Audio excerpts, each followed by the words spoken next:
todos, un placer estar aquí acompañándoos en esta charla. Sobre todo vamos a presentar un marco legal, el marco normativo, que creo que todo el mundo lo sabemos y estamos un poco a la vanguardia y viendo cómo se puede aplicar esto, que, bueno, yo os comentaré un poco el marco normativo, el marco regulatorio que nos marca, nos va a marcar, de hecho, este 2025, de todos los proveedores, usuarios, blockchain y todos los que nos dedicamos a este sector.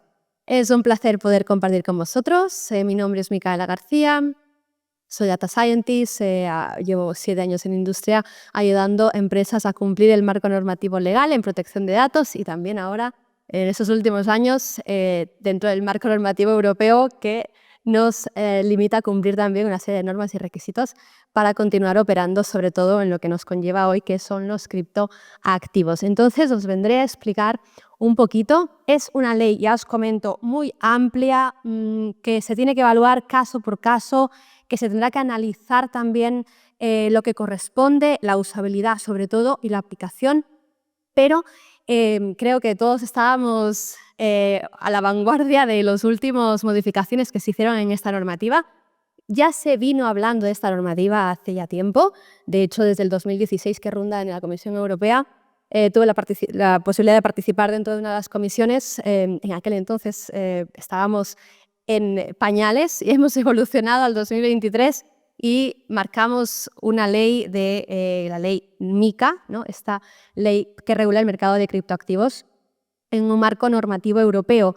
Esta ley que empezó a redactarse en el 2023 ya, en la 1114, la última modificación que se hace fue el año pasado, en noviembre, y a partir de aquí entramos todos en un momento de cómo lo aplicamos, ¿no? Esta normativa tan amplia, cómo lo aplicamos y lo bajamos a la parte técnica. No os preocupéis que hoy no voy a hablar de la parte muy técnica para que todos entendamos esta regulación, pero sí que vamos a hablar de una serie de reglas, regulaciones, sobre todo para las stablecoins y sobre todo para lo que es el protocolo más genérico. Pues vamos un poco a definir qué es lo que quiere conseguir el Parlamento Europeo con esto y sobre todo a definir las consideraciones. Primero de todo, el objetivo de esta ley, MiCA, tiene como objetivo regular el mercado y unificar bajo una serie de parámetros regulatorios, reglas, en donde que usuarios y también proveedores tengan como garantía y seguridad y también en este proceso haya transparencia. Pero antes de todo y empezar a hablar de esta ley, vamos a definir qué es lo que dice la ley conforme a la definición de criptoactivos, que es algo que marca bastante la diferencia entre criptodivisas y criptomonedas y tokens, pero voy a leerlo literalmente, es una representación digital de un valor o un derecho que puede transferirse y almacenarse electrónicamente utilizando tecnología del libro mayor, que ya lo veremos qué es, distribuido o tecnología similar, ¿no? Pero aquí ya marca una diferencia en el contexto de una separación entre criptodivisas o criptomonedas y tokens. Pero dentro de este contexto, ¿por qué se da esta ley? Hay que analizar también que venimos con esto ya bastantes años y hubo un auge, como sabéis todos, hemos tenido algunos momentos de crash, pero sobre todo este mercado está en auge, crece muy rápido. Ahora hemos visto estas últimas semanas que no tanto, pero existe un auge y por lo tanto los gobiernos también corren a regularse, ¿no? De hecho, Europa podemos decir que fue el último en regularse. Se reguló China, se reguló India y lo último que nos quedaba ya como parte del pastel no era Europa, cómo empezar a regular. Sí que es verdad que otros mercados no están regulados como Estados Unidos, aunque sí que tienen una normativa bastante parecida, pero no igual. Por lo tanto, esto viene en un contexto donde que obviamente el mercado crece y lo vemos. Y puede explicar también se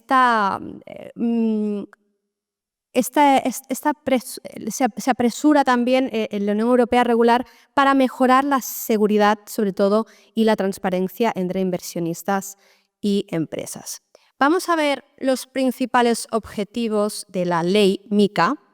Sobre todo, son estos que vemos aquí en pantalla. El primero, regulación de la emisión, oferta y negociación. ¿Qué es lo que dice? Establece normas para evitar, obviamente, fraudes y malas prácticas. Y hemos visto un ejemplo de esto, de esta falta de regulación, ¿no?, en Argentina. Y por lo tanto, de esta manera también proteger a los inversionistas, sobre todo asegurando, como decía antes, transparencia y seguridad en el proceso. Pero también vemos que se hizo, bueno, ya se hizo anteriormente con los KYCs, pero hay una ley que ahora se ha puesto como obligatoriedad, ¿no?, que también ya existía esto, que es la protección a lo que es el blanqueo de capitales y la prevención del mismo, implementando controles más fuertes a nivel financiero. Eso ya estaba, que conoce a tu cliente, ¿no?, es decir, los KYCs para controlar y evitar delitos financieros. Y por último, aquí sí que vemos una obligatoriedad, sobre todo para y normas claras para los proveedores, garantizando obviamente la integridad del mercado. Vamos a ver qué criptoactivos, y me preguntaréis todos, bueno, ¿y qué pasa con el ERC20, ¿no?, que es el más conocido? No os preocupéis. Dentro de esta regulación de criptoassets, vemos incluidos tokens de dinero electrónico, tokens referenciados activos y otros criptoactivos. Excluidos algunos, veremos aquí, por ejemplo, los NFTs.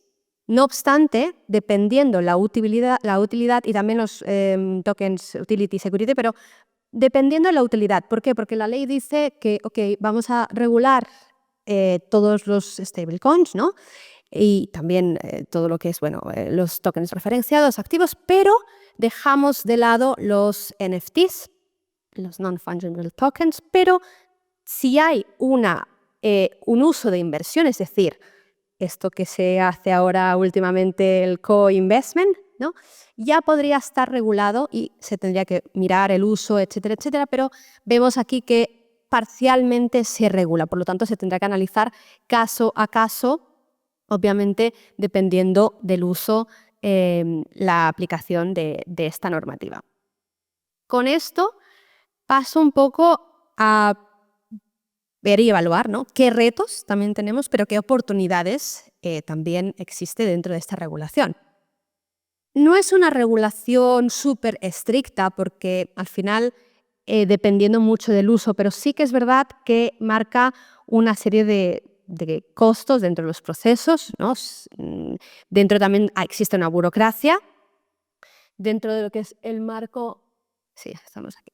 El marco regulatorio también hay procesos administrativos complejos y, por otra parte, las personas que estamos en el sector, ¿no?, tenemos que correr a analizar todos los artículos habidos y por haber para ver la aplicación.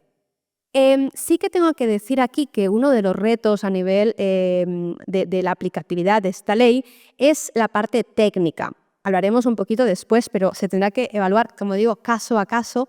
A nivel burocrático, como todos bien sabéis, los proveedores de estos servicios tienen que tener la licencia y esto es de carácter obligatorio. Hasta ahora no era obligatorio, pero ya los últimos años, de hecho, ya se estaba regulando. ¿Qué pasa? Que Europa dice, bueno, vamos a dar un margen de 18 meses a toda Europa, pero España dice no, vamos a regularlo a 12 meses y de hecho España es el primer país que lo adelanta esta normativa y por lo tanto aquellos que no tengáis licencia os recomiendo que la solicitéis antes del día 30 de este año porque el plazo se acaba. Es verdad que la normativa, el artículo 142.3 regula que aquellos que ya veníais operando en estos últimos años vais a tener una carencia, pero vamos a intentar correr todos un poco para ajustarnos a los timings que marca, porque es verdad que España se ha adelantado un poquito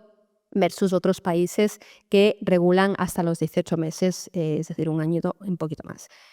Por otra parte, existe la pérdida de competitividad, que esto es una cosa que venimos un poco trabajando también a nivel europeo en muchas áreas, ¿no? También lo hemos visto en la reducción un poco de esta normativa aplicada en la parte de sostenibilidad, en la parte de lo que es más complejidades a nivel sostenibles, ¿no? Y vemos que hay una pérdida y es uno de los challenges que nos ponen también a los criptooperadores, que vemos la pérdida de competitividad a nivel europeo. ¿Qué quiere decir esto? Que por tanta burocracia, y esto lo podemos aplicar en muchos sectores del mercado de cripto y también en otros a nivel de inteligencia artificial, a nivel de regulación también de otros aspectos, pero sí que es verdad que Europa, y es una queja que se ha llevado ya al Parlamento Europeo, está perdiendo competitividad versus otros países. Y también, por otra parte, se queda comprometido en esta ley lo que es la protección de datos. La protección y privacidad queda comprometida. ¿Por qué? Porque al final los exchanges y proveedores de servicios cripto, ¿no?, están obligados a reportar todas las transacciones. En el libro mayor o libro blanco o white paper, como lo queráis llamar, pero al final vamos a tener que generar esta información para que sea trazable, que pueda quedar también registrado. Se tienen que registrar una serie de información, ¿no?, que se tiene que valorar caso por caso, pero hay y existe esta parte de la vigilancia fiscal por parte de las autoridades para poder acceder a esa información detallada sobre usuarios y sus operaciones. Por una parte, es verdad que busca evitar el blanqueo de capitales, pero también puede generar unos riesgos de exposición de datos, por lo que también se pierde, ¿no?, el anonimato en este sentido y posible pues, indebido también de uso de los datos. Vamos a ver también las limitaciones a las stablecoins. Vemos que aquí las stablecoins tienen que contar y deben contar con un respaldo financiero 100% en reservas. Eso quiere decir supervisión directa por parte del Banco Central Europeo y la Autoridad Bancaria Europea. Es verdad que hay unos límites, pero se están estableciendo todavía estos límites en el volumen de transacciones. Aquí vemos que quizá hay un marco un poco que no está bien definido, ¿no? También es verdad que esto dificulta el uso de pagos masivos e integraciones comerciales, dependerá un poco de la aplicación. Lo mismo, el límite todavía no se ha definido exactamente, pero marcará un poco la operatividad del mismo proveedor. Vamos a la parte de reflexiones finales, porque esa es la parte que quizá más me quiero centrar. Vemos aquí que obviamente los white papers ya los teníamos que hacer, ¿no? Pero el libro blanco, si queremos decirlo así, va a tener que cumplir con una dimensión mucho más amplia de lo que hasta ahora se venía haciendo, es decir, transparencia y también trazabilidad. Ese documento tiene que incluir información como emisor, riesgos, modelo financiero, cumplimiento normativo y otras informaciones, ¿no?, que necesita esto. Pero también es verdad que es importante para evitar, pues es lo que se considera con esta ley, los fraudes y malas prácticas. Por ejemplo, el white paper antes era como un requisito, pero ahora es obligatorio y hay que verlo como también una oportunidad de confianza y generar confianza y legitimidad en el mercado. Al final lo que busca esto es una transparencia entre las dos partes, como también vemos como una oportunidad el sandbox, como bien dice, ¿no?, la palabra en sí mismo, es una caja de arena que nos va a permitir probar modelos de negocio innovadores sin estar sujetas a todas las regulaciones de inmediato. Un ejemplo, de hecho, esto salió en UK con algunos países que también se pusieron un poco bajo esta normativa, ¿no?, para probar nuevas soluciones en un entorno supervisado antes de someterse a regulaciones estrictas. Con eso también se quiere validar los proyectos, startups, proyectos tecnológicos, que puedan implicar un riesgo legal a nivel fiscal también y facilitar así las nuevas tecnologías y su viabilidad en el mercado antes de su regulación. También es verdad que esta ley contribuye a un futuro más transparente, de mayor confianza y también de mayor legitimidad dentro de lo que es el mercado europeo, ¿no? La MiCA es verdad que no es un marco estático, pero sí se tiene que regular y puede influir en la evolución. Y eso creo que lo veremos en un futuro, y se habla también de cómo la industria está sobre-regulando este caso, ¿no? También vemos que hay un marco que es flexible, que no está del todo estipulado. Hay una serie de vacíos legales, sobre todo la parte de la aplicatividad, es decir, cómo se aplica esto a nivel de me funciona en mi protocolo, cómo lo hago, yo lo utilizo, ¿no? Entonces se tiene que evaluar caso a caso, como digo, esta normativa. Y por último, vamos a ver también esas mayores oportunidades para las DAO de FIMICA, ¿no? Dentro de lo que es el espacio, con una mayor transparencia y seguridad para los usuarios, sin perder ese riesgo que ahora mismo quedaba en esa zona gris, ¿no? Como pequeña conclusión, a mi parecer, es verdad que hay una propuesta clara de regulación, pero también esto legitima y crea mayor transparencia. Hay que ver y ver en un futuro, ¿no?, cómo la MiCA puede impulsar una adopción de la cripto, o bien también limitará el crecimiento. Esto lo vamos quizá a ver en esta nueva normativa también, pero también la mayor transparencia en cada transacción, ¿no?